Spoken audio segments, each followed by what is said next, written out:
أهلا بكم مشاهدينا الكرام إلى مع الحدث. جيب جيرانك نقوها ونخلوها نقية. حملة تنظيف عبر كل التراب الوطني أطلقتها وزارة البيئة ولقت استحسانا كبيرا من قبل الجزائريين رغم تأخرها. عمل النظافة والوكالة الوطنية للنفايات جهود كبيرة لجمع أطنان النفايات وتنظيف شوارع المدن الجزائرية. موضوع النفايات وتنظيف ومن يتحمل هذه المسؤولية الكبيرة موضوع نقاشنا في مع الحدث اليوم. للحديث عن الموضوع أرحب بالسيدة سارة تزروت رئيسة قسم العلاقات مع الزبائن بالوكالة الوطنية للنفايات. أهلا بك. أهلا بك، سعداء بوجودنا في بلاطو دزاير نيوز. أهلا وسهلا. وعلى جانب الآخر تنضم إلينا أيضا السيدة ليليا حبيب مهندس دولة بالوكالة الوطنية للنفايات. أهلا بكما. هو موضوع شائك خاصة مع الوضع الراهن الآن وبعد إطلاق وزارة البيئة لحملة تفاعل معها الجزائريون خاصة بعد ظهور وباء الكوليرا، بحيث أطلقت وزيرة البيئة والطاقات المتجددة قبل أيام حملة لتنظيف الأحياء على مستوى الوطن تحت شعار جيب جيرانك نقوها ونخلوها نقية. زرواطي أعطت إشارة انطلاق الحملة من حي الكاليتوس بباب الواد في العاصمة على أن تشمل أحياء أخرى، وتأتي هذه المبادرة بهدف تحسيس المواطن وتشجيعه على الحفاظ على محيطه البيئي واستدامة نظافته. نتابع هذا التقرير ثم نعود للنقاش.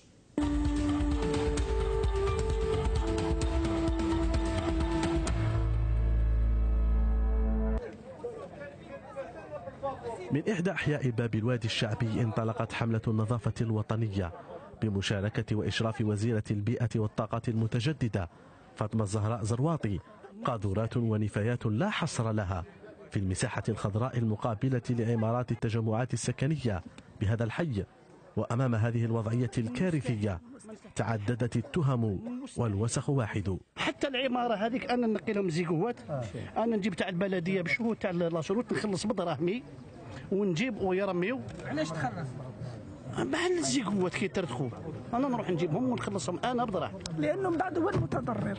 خاطش يجوز علينا احنا لهنا، يجوز عليهم لانه شوف كاينه يمبانت هباطيه، لانه اذا ما تحلش المشكل اذا في ناس علاه اننا نحاول انه يكون عندنا هذيك روح المسؤوليه.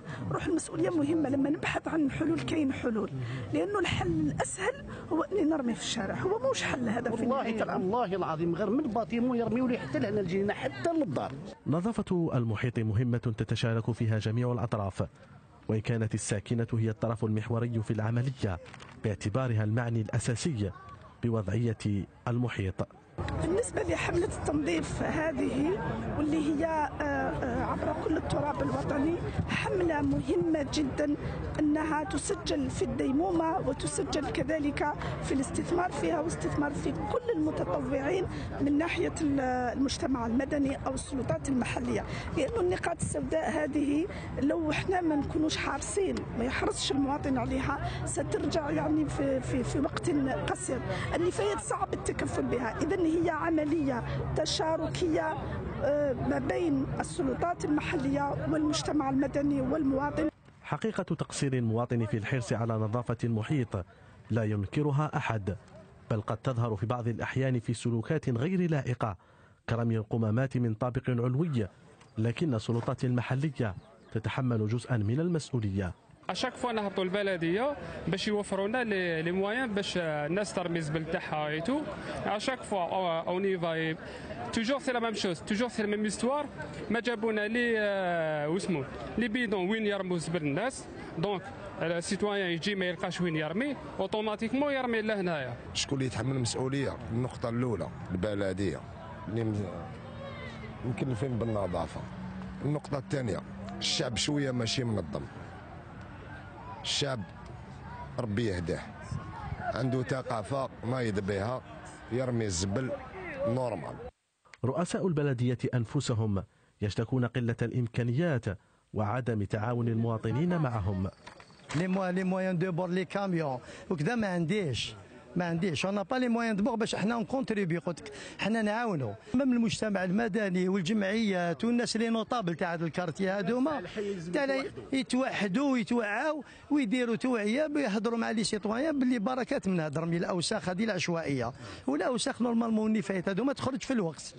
إذن هي مسؤولية تشاركية، ففي نهاية المطاف نظافة المكان تدل على من فيه، سواء سكان أو سلطات محلية أو حتى مارة، فالبلد ملك للجميع وصورته تعني الجميع. أهلا بكم من جديد. مبادرة تحسب لوزارة البيئة، خاصة ما قامت به وزيرة البيئة فاطمة الزهراء الزرواطي. هذه المبادرة سيدة تزرو تقول رئيسة قسم العلاقات مع الزبائن بالوكالة الوطنية للنفايات، وش رأيك في هذه الحملة اللي ربما استجاب معها المواطن بقوة؟ وجب التنويه أنه هذه الحملة كانت عندها حملة مماثلة على مستوى حي القصبة العتيق، قامت فيه معالي وزيرة البيئة والطاقات المتجددة السيدة فاطمة الزهراء زرواطي بتنظيف حي القصبة بالتعاون طبعا مع السلطات المحلية. جاءت هذه العملية بصفة قمنا يعني بتعميم عملية القصبة على مستوى ربوع الوطن. لكن ربما هذه المرة هذه المبادرة أخذت طابع وطني تقريبا لتشمل جميع مدن الجزائر، أليس كذلك سيدة حبيب؟ هذه المبادرة ربما سيتم تعميمها الآن، ستكون فرصة للجزائريين لتنظيف أحيائهم عبر خاصة المدن الكبرى التي تعاني الرمي العشوائي للنفايات. نعم.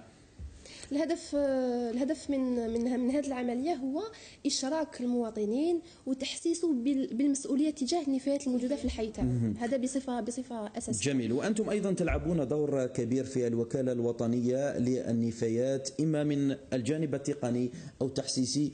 نريد أن نقرب الصورة أكثر للمشاهد الكريم، دور الوكالة الوطنية للنفايات في العمل التحسيسي ولا في نظافة الشوارع الجزائرية. نعم.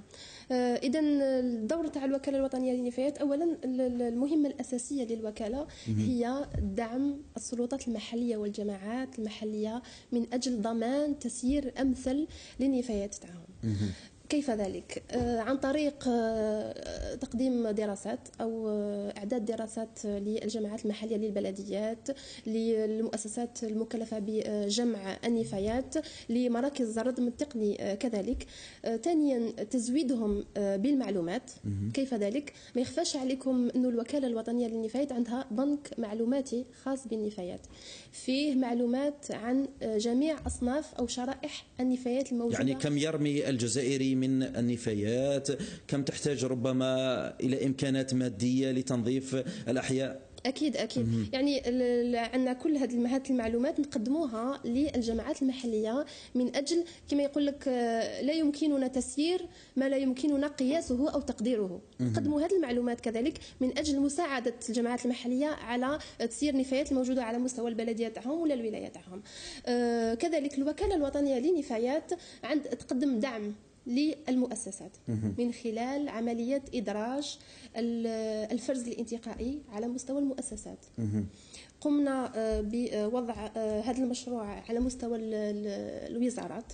لماذا؟ سبقنا بالوزارات من أجل تعميم يجي من الأعلى من الوزارات على مستوى جميع المديريات التابعة لهذه الوزارة. الوكالة كذلك عندها بورصة النفايات اللي من خلالها تشجع المؤسسات التي تقوم بعملية تدوير أو حتى استرجاع النفايات القابلة للرسكلة. جميل جدا. سوف نفصل في موضوع الرسكلة وتدوير النفايات. السيدة ليليا حبيب، وأنت مهندسة بالوكالة الوطنية للنفايات، دوركم من الناحية التقنية، كيف يتم تزويد المعلومات للسلطات المحلية والولائية في هذا الشأن؟ En ce qui concerne le rôle تاعنا في الوكالة الوطنية للنفايات تقديم مساعدة للمجمعات المحلية. حنا نقوموا بنديروا des études en ce qui concerne pour aider techniquement les centres d'enfouissement technique, les EPIC. نديروا des études de réalisation d'un casier d'enfouissement technique qui s'appelle Khandaq en arabe. ونديروا ما يعرف بمراكز الردم التقني. voilà centre d'enfouissement technique. نديروا ثاني يعني هذه عملية الردم التقني هل أخذت أشواط؟ ربما فيه تطور في هذه التقنية، هل استفادت منها المدن الكبرى خاصة نتحدث عن العاصمة مثلا؟ هاد les études c'est global sur toute l'Algérie, sur 48 wilayas. Donc chaque wilaya, on est en train de les accompagner pour mieux exploiter les déchets تاعهم، كيفاش يديروا l'enfouissement، كيفاش يتريت لي ديشي هذوما، tout ce qui concerne l'enfouissement des déchets. جميل جدا. سيدة تزروت، في تعاملكم ربما مع الزبائن وأنت رئيسة قسم العلاقات مع الزبائن في الوكالة، هل في هناك حملات تحسيسية للتقرب من المواطن الذي يوجد في قفص الاتهام وهو ربما المتسبب الأول في الرمي العشوائي للنفايات؟ إذن فيما يخص الحملات التحسيسية اللي تطلقها الوكالة الوطنية للنفايات، لازم نعرفوا أن الوكالة عندها مشاريع نموذجية تطلق حملات تحسيسية كفرع من هذه المشاريع لمرافقة هذه المشاريع التقنية اللي عندها طابع تقني محض، نقوم بتدعيمها بحملات تحسيسية. عندنا كذلك حملات تحسيسية نقوم بها في الفترات اللي يكون فيها ان بيك تاع تبلغ انتاج النفايات يبلغ الذروه تاعو. عندنا خلال شهر رمضان، في العيد، في موسم الاصطياف، على بالنا كاع بلي نستهلكوا بزاف المشروبات في موسم الاصطياف خاصه على مستوى الشواطئ. ولذلك نحكي لكم على اخر حمله تحسيسيه قمنا بها، هي حمله تحسيسيه على مستوى الشواطئ. من يقوم بهذه الحمله؟ هل يشارك فيها المواطن ام يكون التأطير فقط من قبل الوكاله وتقوم بذلك الجمعيات او مواطنين؟ تقوم بها الوكالة الوطنية للنفايات يعني بالتعاون مع الجمعيات، يعني نفتحوا المجال لكل الفاعلين على مستوى المحلي. خلال هذه الحملة عندها طابع خاص هذه المرة، لأن قبل إطلاق هذه الحملة قمنا بدراسة من خلالها حاولنا نعرف الطريقة الأمثل ولا الأنسب اللي نقوم بها بتحسيس المواطنين وخاصة الأطفال على مستوى الشواطئ. كان فيه عدة ألعاب. هذه الألعاب مثلا هناك لعبة اللي يقوم فيها المواطن برفع 3 قارورات بلاستيكية ونقدموا له هدية. يعني فيه تحفيزات. قمنا بهذه العملية لماذا؟ من جهة، وخاصة هي موجهة للأطفال، هو اللي موجود في صميم الموضوع.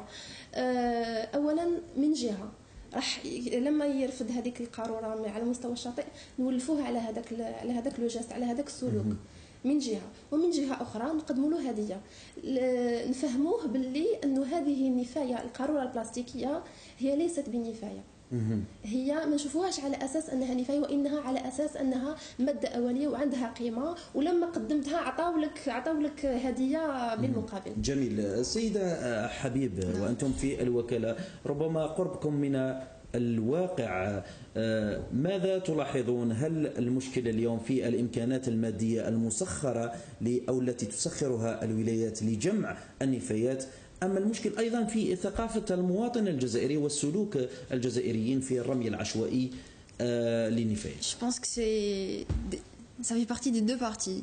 Le citoyen, il n'est pas sensibilisé pour jeter les déchets dans les lieux concernés, adéquats, voilà, مخصصة لرمي النفايات.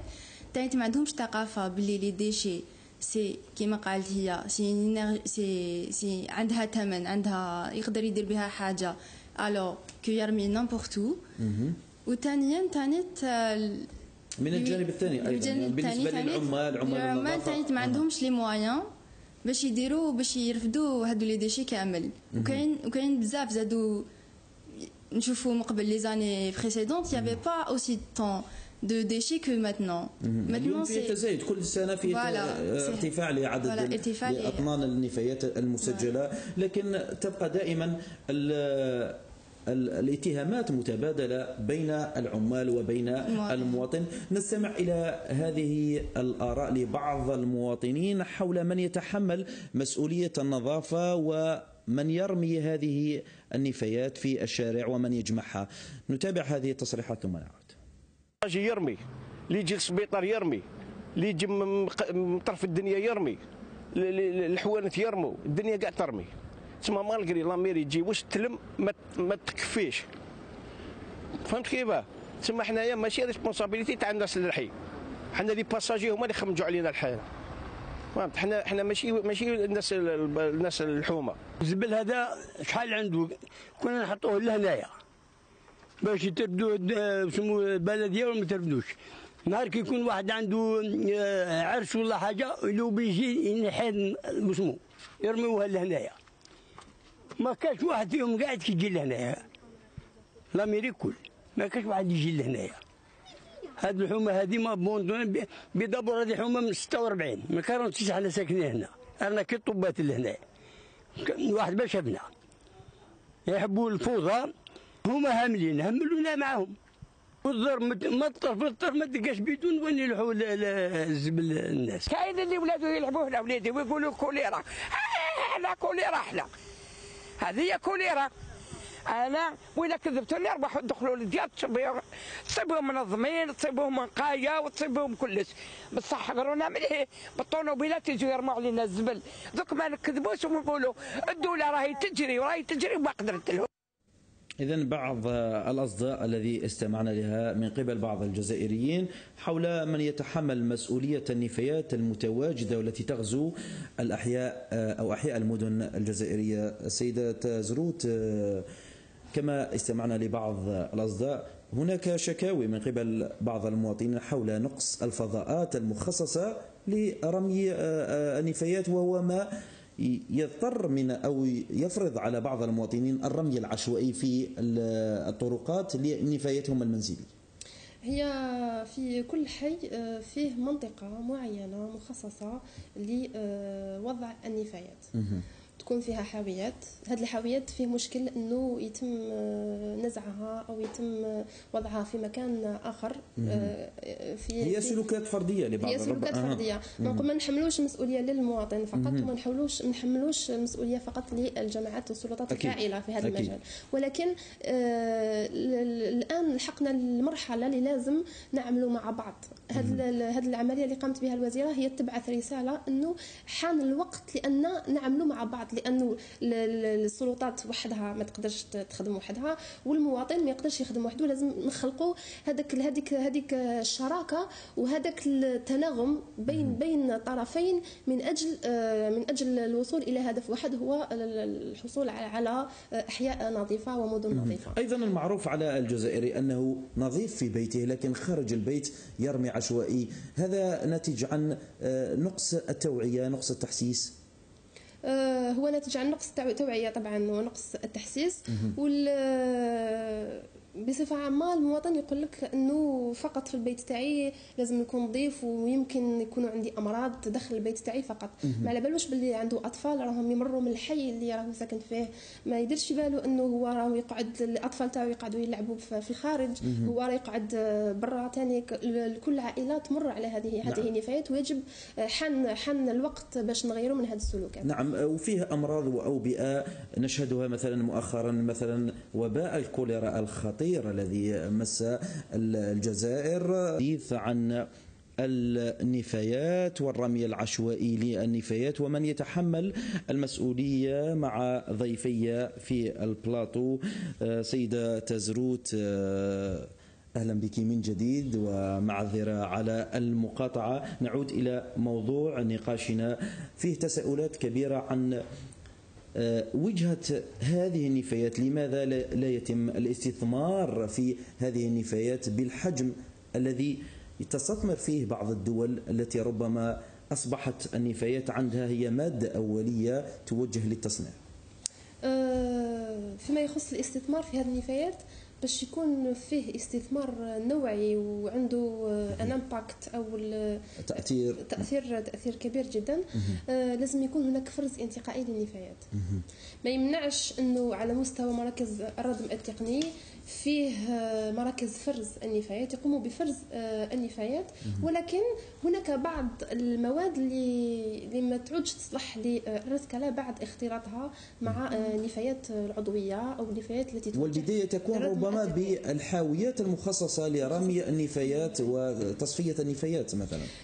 في هذا السياق الوكاله الوطنيه للنفايات قامت باطلاق عده مشاريع نموذجيه بصفه نموذجيه على مستوى عده ولايات 14 ولاية من الوطن نقوم فيها باختيار حي أو أكثر من أجل وضع هذه الحاويات. الهدف منها كما قلت لكم على الأول الوكالة هي هنا باش ترافق ودعم الجماعات المحليه. هذا الدور تاع الجماعات المحليه اللي لازم تقوم بوضع هذه الحاويات، وحنا انا معاها باش نحاولوا ندعموها بالمعلومات ونوروا لها الطريقه اللي تقوم بها بوضع هذه الحاويات. احنا قمنا لكن المشكل الان افهم من قولك انه المشكل الان في التجسيد من قبل الجماعات المحليه في بعض البلديات. لا نتحدث عن جميع البلديات او جميع المدن الجزائريه التي لا تحترم ربما او لا يوجد فيه نشر كبير للحاويات، وايضا الحاويات المخصصه مثلا للكرتون للبلاستيك ولاشياء اخرى. احنا باش البلديات ولا الجماعات المحليه تستثمر مبالغ كبيره جدا من اجل اقتناء هذه حاويات الفرز الانتقائي، ما تقدرش توضع حاويات وما على بالهاش كيفاش حيكون تجاوب المواطنين معاه.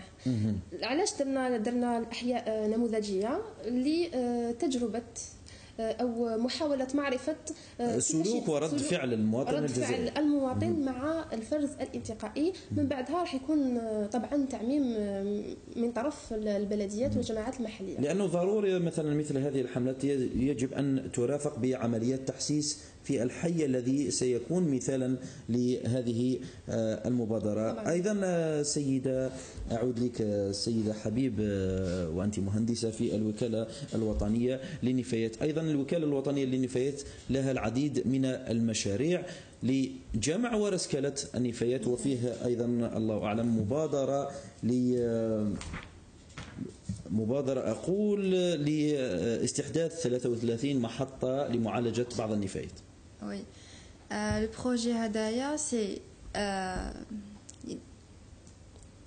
installation de 33 stations de traitement des lixivières au niveau de 33 wilayas.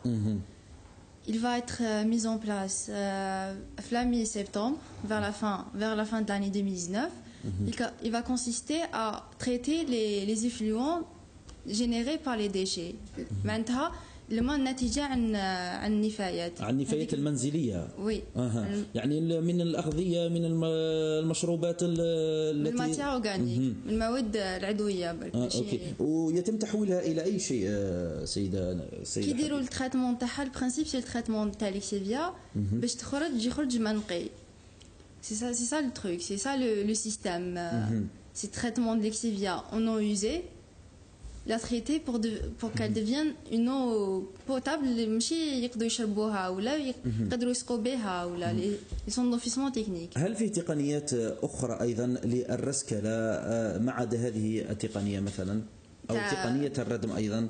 كاين دوتر.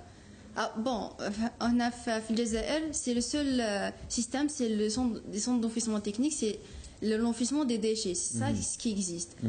D'ailleurs, ou qu'il y a d'autres traitements تاع ليكسيفيا ou les gaz ناتجة عن النفايات.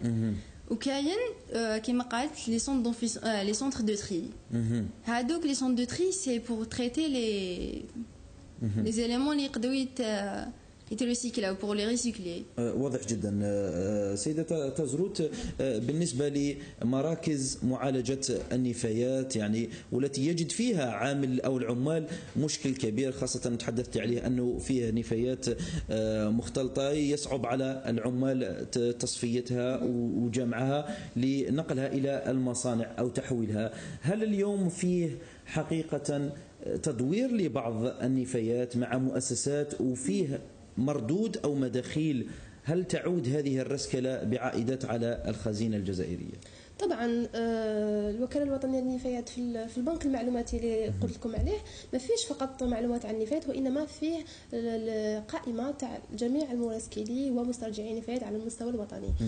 فيه شركات او مؤسسات مهمه تقوم باسترجاع جميع انواع النفايات، جميع شرائحها سواء كرتون، بلاستيك او الومنيوم، حديد، كل هذه الانواع من النفايات. فقط في إشارة لنقطة معينة كي رانا في هذا السياق نستغل الفرصة باش نقول أن الوكالة الوطنية للنفايات أطلقت كذلك بورصة النفايات. هذه بورصة النفايات الهدف منها هو مساندة هاد الشركات اللي تقوم بعملية استرجاع النفايات. كيف ذلك؟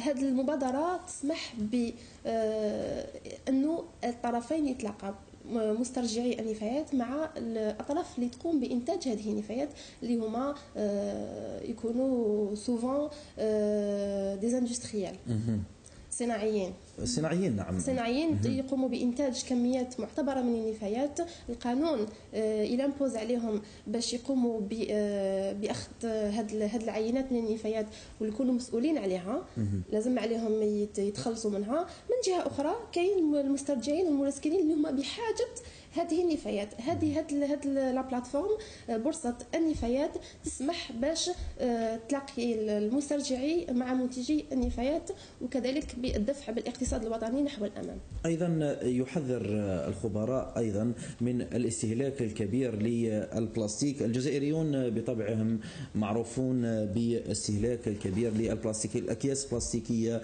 قارورات البلاستيكية ورميها، وعدم ربما استثمارها الجيد في التدوير أو لاستغلال الصناعات. هي موجودة بكميات كبيرة على بحسب إحصائياتكم.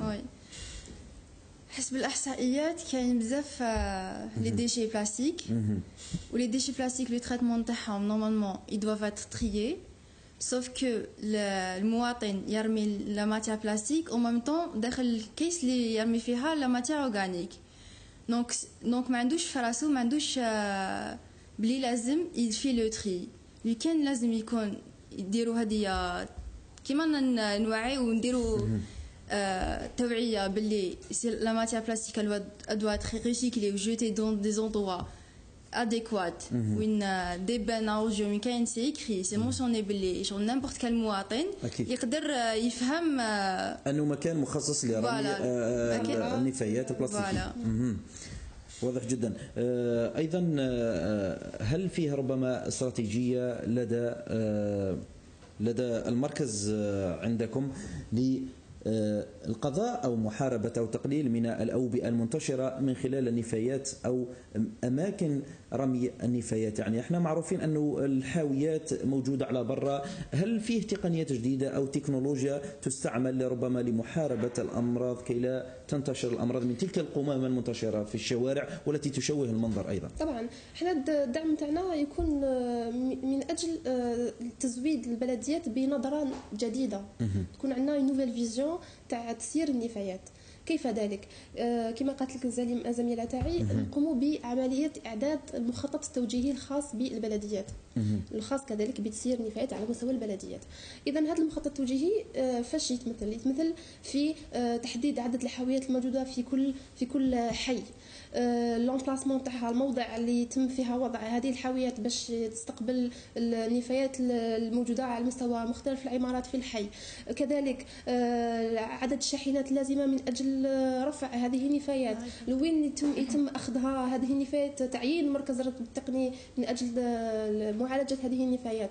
كذلك اذا كان هناك هل يؤخذ في الحسبان عدد السكان ربما القاطنين في حي؟ طبعا يتم تعيين عدد الحاويات تماشيا مع عدد السكان في كل حي، وكذلك من خلال قلت لك باللي ان الوكاله عندها معلومات عن النفايات اللي يتم انتاجها على المستوى الوطني في كل حي. عندنا الكميه اللي يتم انتاجها يوميا من قبل المواطنين، ومن خلال هذه الكميه راح نحددوا عدد الحاويات او الحجم تاع الحاويات اللازم باش يحتوي. لكن للاسف رغم هذه الجهود التي تقومون بها والدراسات التي تقومون بها، الا ان اغلب الشوارع الجزائريه مملوءه بالنفايات وفيه شكاوي من سلوكات سواء المواطنين او الحجم او العدد القليل لعمال النظافه، وايضا ساعات العمل القليله وغير الكافيه. اين الخلل هنا في تجسيد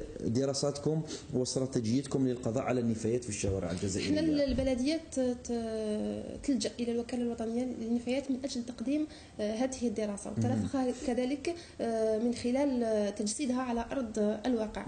ولكن كما قلت لك في هذه العملية فيها بزاف أطراف، فيها من جهة المواطن، فيها من جهة البلدية، فيها من جهة المؤسسة اللي حترفع النفايات، فيها من جهة مؤسسة أخرى اللي يتم فيها ردم هذه النفايات على مستوى مركز الرد التقني. هذه كلها عناصر يلزم لها وقت باش يعملوا في تناغم. ايضا في ربما مشكل هذا المخطط، ايضا ربما فيه عائق كبير وهو في هذه الفتره الحرجه الازمه الماليه، ايضا الميزانيه او ميزانيه البلديات التي لا تسمح ربما باقتناء تكنولوجيا كبيره واقتناء المزيد من الشاحنات او حتى توظيف العديد من العمال. ربما هو موضوع اخر خارج عن نطاق الوكاله الوطنيه للنفايات. هل عمليات الردم التقني وايضا عمليات الرسكله هي مكلفه؟ لذلك الجزائريون او الصناعيون في الجزائر لازال هذا المجال جديد في الجزائر، لم يتم الاستثمار فيه كما ينبغي. Les gens ils comprennent d'officement technique. كيفاش انت لي ديشي تاعهم يدو تتم عمليه تويان يفوعوا اماكن مخصصه تاع بريزونطون او ايدون جيري لي ديشي باش نرفدوا هذوك لي ديشي نحطوهم في اماكن مخصصه لهم. واضح. دوكا يا لا كونتيتي لي الفوفيسمون تكنيك الى المعنى التقني داروا يدخلوا لها يزيدوا لي فوق هذيك الكميه بروبليم سي با ان بروبليم با ستاسيون با. باختصار، هل فيه رؤيه جديده وزاره خاصه الوكاله الوطنيه انتظار تجسيدها ربما للتقليل النفايات لقائد النفايات لكم انه النفايات راح يقلل المعتبرات والزميله تاعي مأمور محدد النفايات اللي نوضع راح مده المركز يطوال وحين ديات كذلك ومن هذيك الماده اللي يقوموا بها راح تتطلب هذه الاستراتيجيه تاع والتركيز على التحديد انه خاصه في هذا العام الوطني هو اللي يقوم بعمليه في الفرز، وانه نقولوا الفرز راهو موجود هنا فيه بانه كل النفايات تاع الجزائريين تردم استرجاعها. نكتفي بتزروت مع الزبائن في الوكاله النفايات. اشكر يسار مهندس للنفايات. بهذا هذا الاول من